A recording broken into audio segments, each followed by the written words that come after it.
morning. So first, a follow-up from yesterday, because I mentioned about St. Clare being the patroness of television, and I said I was going to get to that, and at the end of Mass, I forgot to get to that. So I figured I'd better fill everyone in so they understand, because Clare lived 800 years ago, and how could she be the patroness of television? Well, in her old age, she lived actually quite old. She was very ill. And they lived in a dorm area, and she had a corner, it was hers. She couldn't leave that corner, she was so sick, so she couldn't even go to the chapel or go to the local church, St. George, to celebrate Mass. It is said that during Mass, she would see the vision of Mass and hear the actual Mass. The vision would be on the wall in her cell, and she would hear, particularly the homily. Because of that vision, in 1958, she was made the patroness of television. So that's the rest of the story. Today we celebrate another saint, Saint Jane Frances de Chantal, a 16th century French woman, who was very simply and very ordinarily, she was a wife, a mother, a woman with keen business acumen, and she was a saint. Foundress of the Visitation Sisters. An interesting piece of the Visitation Sisters, at her time in particular, was that religious communities usually had a pretty strict way for women to enter into the community. Part of it was having a dowry, but you had to have strength, you had to have a lot of things going for you. And Jane de Chantal would take women who were rejected by other religious communities, oftentimes because of health, or poverty, or even because of age. She is said to have brought in a woman one time, 83 years old, into the convent. And everyone said, "You're crazy, what will she do?" And Jane de Chantal always recognized that everyone has something to offer. No matter they be healthy or sick, or young or old. A lesson maybe that we could learn in our own lives. Everyone has something to offer. Today the Mass is offered for Algimantas Giachis, for the repose of his soul, as well as Antanas and Alexandra Massione, also for the families of Barbarci, Simonevichu, and Rayescu. Did I say that correctly? I didn't say that correctly. Well, I tried. Vardan Dievo Tėvų, Sūnaus ir Šventosios Dvasios, viešpats su jumis.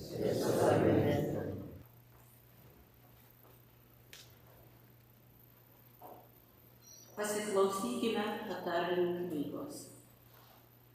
Koks retas radinys su mani žmona, brangesnė už perlus yra jos vertė.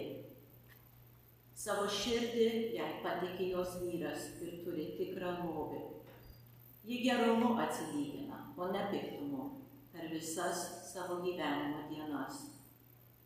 Ji yra apsijuosusi jėga, stiprios yra jos rankos.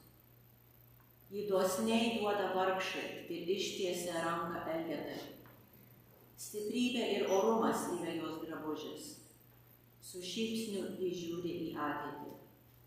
Kai atveria burną, ji kalba išmintingai, o ant jos liežuvio malonus pamokymas. Ji atidžiai prižiūri savo šeimos elgesį. Niekad nevalgo dykaduonio duonos. Jos vaikai ją giria. Jos vyras ir jis liaupsina ją. Daug yra sumanių žmonų, moterų, bet tu viršiji jas visas. Žavumas apgaulingas, o grožis rūkas. Moteris turi būti giriama už jos pagarbę viešpaties baimę.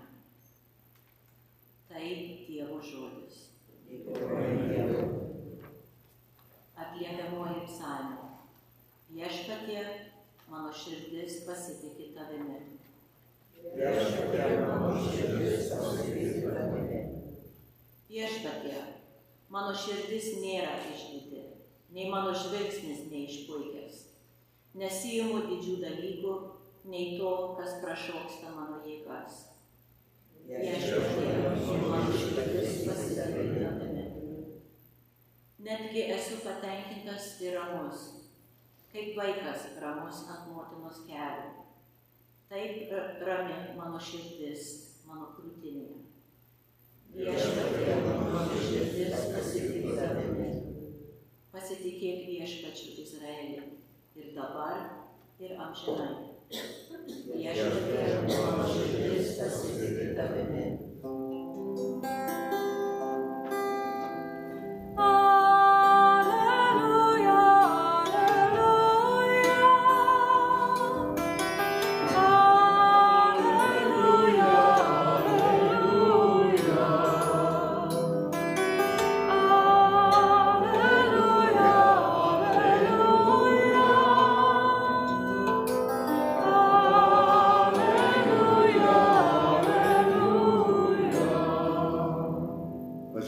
Viešpatie gidrių veidų į savo tarną, išmokykit mane savo mokslo.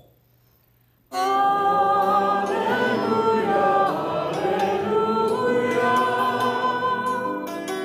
Alleluja, alleluja.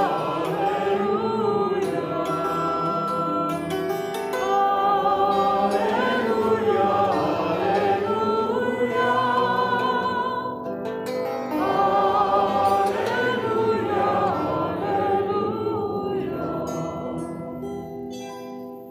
Viešpats su jumis. Pasiklausykite Šventosios Evangelijos pagal Morkų. Atėjo Jėzaus motina ir broliai, ir lauke sustoję, per kitus prašė jį iškviesti. Aplink jį sėdėjo minia, kai jam buvo pranešta: štai tavo motina ir broliai bei seseris lauke stovi ir ieško tavęs. O jis atsakė: kas yra mano motina ir broliai?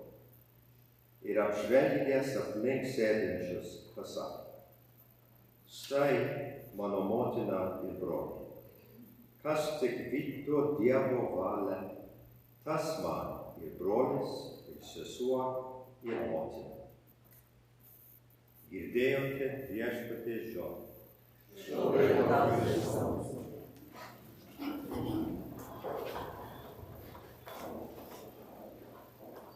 A somewhat distressing message from the Gospel. Jesus appears to be ignoring his mother, his brothers, and his sisters outside, waiting to see him. I know what my mother does to me when I ignore her. So I would imagine that Jesus was in great trouble. But he says, those who are most closest to me, most intimate with me, so the image of mother, brother, and sisters, are those who do the will of God. But what is the will of God? Maybe yesterday you found a quiet place and some moments for some quiet listening, and you have a sense of what the will of God is. The book of Proverbs today lays out the very ordinary sense of the will of God. The worthy wife, the respected mother, the one who is available to serve the poor, to feed the poor, one who is strong, faithful, sturdy, and one who does good. These would be examples of people who are following or living the will of God. Rarely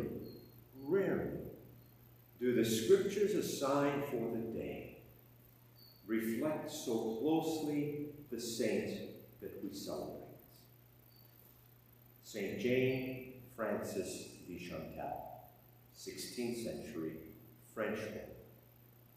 She was a wife, she was a mother, she was a businesswoman.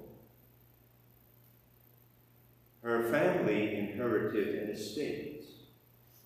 And as with any of us who would inherit an estate, we would think at first, it is a prize.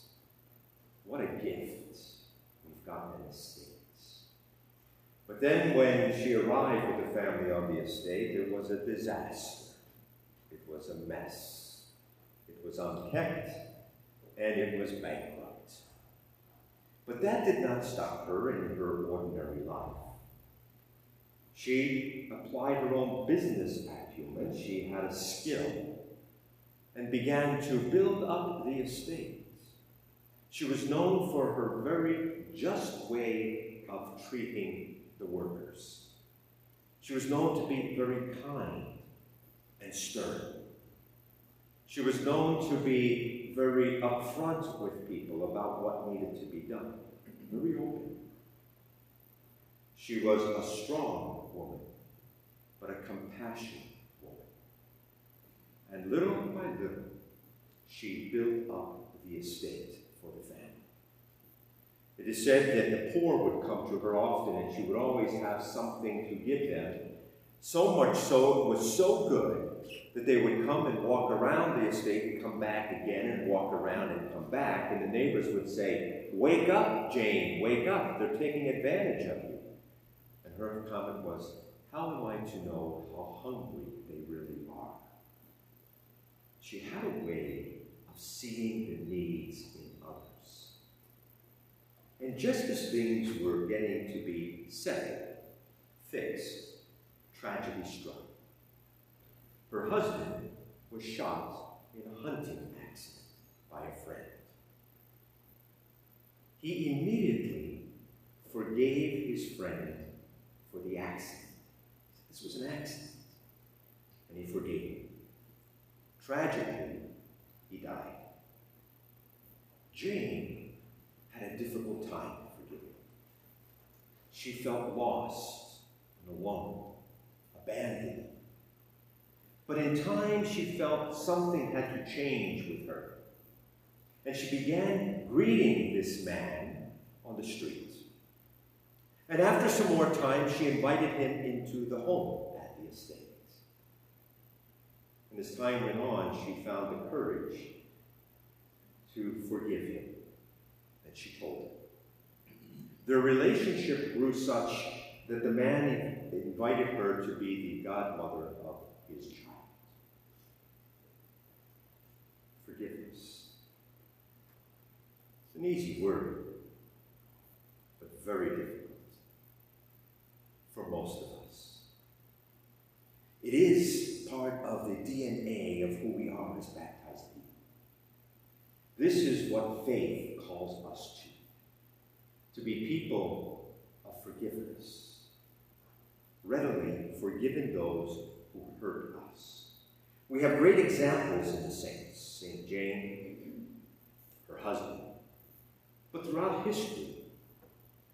We also have great examples and teachings from even our last popes, John Paul II, who spoke much about the need for forgiveness in the world, but then was forced to put his words into action when he himself was shot at St. Peter's.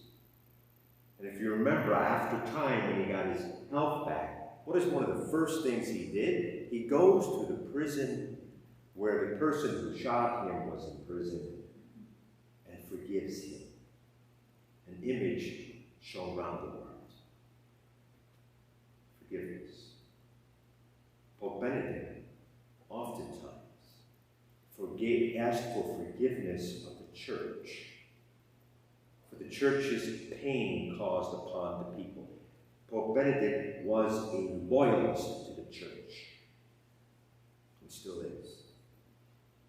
But he saw that the church was human, it had mistakes, it was sinful, and it needed to beg of the people forgiveness. And oftentimes, in the midst of many scandals, you would hear Benedict ask for forgiveness. For Pope Francis, forgiveness is cloaked in the whole message of mercy. God's mercy is for all, so that all can show others mercy. And in that mercy is the message of forgiveness. There are many cliches about forgiveness. Most of them are fake news and wrong. Some will say, well, you know, I could forgive, but I could never forget. Well, that's true. Until you get Alzheimer's or dementia, you will not forget. That's the reality. So you forgive, but you never forget. Another cliche about forgiveness is that if I allow myself to forgive someone, I have to let go of the pain. Well, unless you are a person without any feeling, the pain will always be there. You learn to live with it. Another fake news piece about forgiveness is that those who forgive forego justice. You let somebody get away with something. And in our humanness, we don't want to let anyone get away with anything. But forgiveness is not about getting rid of justice. It's about passing justice to its right place. That we are not called to be the judge of those who have hurt us, but we trust that God will show justice for the one who hurts and for the one who has been hurt. We trust in God's justice. That God is God and I am not. We'll go back to that. Therefore, God is judge and I am not. Justice lies in God and not in me, nor in the institutions of our world, our human places. But it's not about giving up justice. It's about putting justice in its right place. Another false notion of forgiveness is that it can happen like that, one and done. I forgive you and let it go. It doesn't happen that way. As we see in Jane Frances de Chantal, it was a process. A process that began with a simple greeting on the street, an invitation to the house, and then forgiveness, and then a true fixing of a relationship. Same with Pope John Paul II. It was a process. It took time for him. Physical healing first, then spiritual readiness to go and meet up with the one who had done him harm. It's okay to believe in the process. Don't expect it to be fast. It's not going to happen. So what is this forgiveness? It begins primarily with the belief that I have been forgiven first. This is the core of our faith. That God forgives us. I am the one who has wronged others. I have turned against God at times. I am the one who is weak. I am the one who has broken that relationship. I am the sinner. And God forgives me, no matter what. The core of our faith. If we gaze upon the cross and don't feel embraced by the mercy and the forgiveness that comes from that pain and suffering of Jesus, we miss the boat. We don't understand.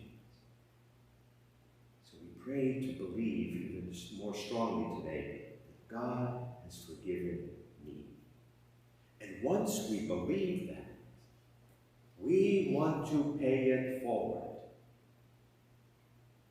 We want to forgive those who have harmed me. Once I believe what has been done for me, faith is about me expressing that same to another. So if God has forgiven me, then I am called. I must forgive those who have hurt me. I must pass it forward, pay it forward, as they say. As I pay it forward, I begin to realize that I have to let go of my human instinct to seek revenge and justice. I have to let myself be set free. I can't hold on to the hurts. I have to let it go. Because what forgiveness is about fixing a relationship. It's about reconciliation. That's what happens. We fix what was broken. The ceramic pot has been dropped. We have the pieces, and we put it together. The cracks are still there because we don't forget. But we put it together. That's reconciliation. Think about what you call the sacrament. How often we sit and say, Father, I'm going to go to confession. When I call it confession, what comes to mind? You're going to confess your deepest, darkest secrets. And this is a celebration in the church. All sacraments are celebrations. You ever feel good about confessing your weakness? Do you want to celebrate that? Then we began to call it penance. You understand what penance is? Penance is about punishment. So I'm going to celebrate that I'm punished. This is wonderful. Hit me again. That doesn't make sense. There's no celebration in confession. There's no celebration in penance. But there is a celebration in reconciliation. Because something that was broken is not fixed. Forgiveness is about embracing and being embraced by that gift of reconciliation. That God, through the cross, mends a broken relationship. And that we, too, can mend this relationship, especially with one another. Because ultimately, forgiveness is not about the person who hurt me. It's about me being made whole. I can't control what you do, but I can shape who I am. So forgiveness is really about me. It's about me working to be whole. It's about me letting go. It's about what I do for a relationship. Don't wait for the other to accept. And don't wait for the other to say, I'm sorry first. We will wait until eternity. We must be the initiator, willing to let go, to pass on what has been given and shared with us. We have to change the focus from those who have hurt us to ourselves. And then, very practically, this is the hardest part, but it's so practical. Drop the narrative.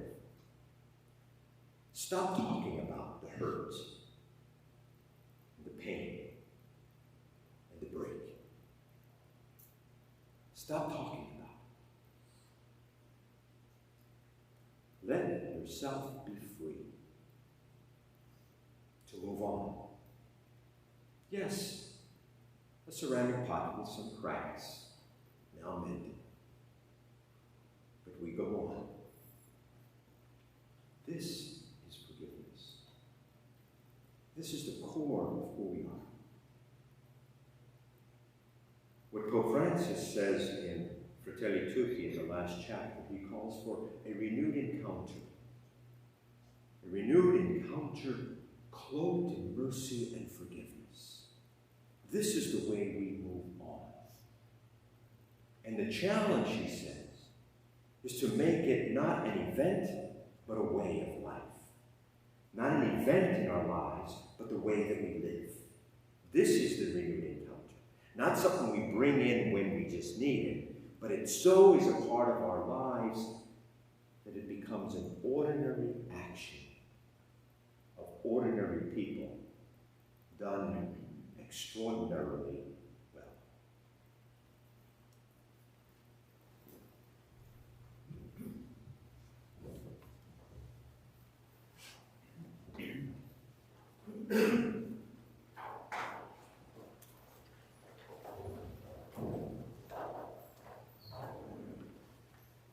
Brangieji susirinkę kaip viena ateitininkiška šeima prie Kristaus altoriaus, prašykime jo maloniai savo ir visai žmonijai.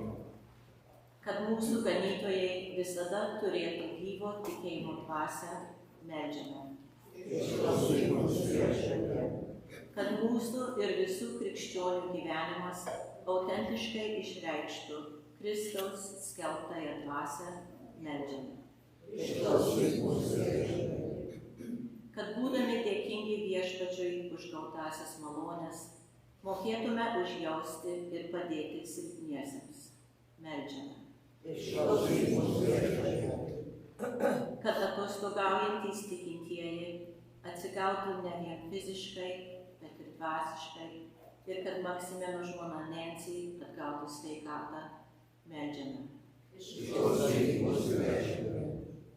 Kad visi mirusieji, už kuriuos šios mišios yra aukojamos, ir mūsų artimieji mirusieji būtų priimti į garbę tavo sūnaus Jėzaus Kristaus, kurio didžioji meilė mus vienija, meldžiame.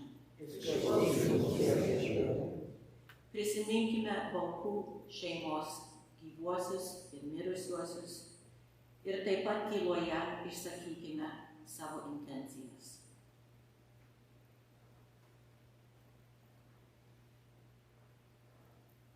Už visas šitas intencijas kartu meldžiame.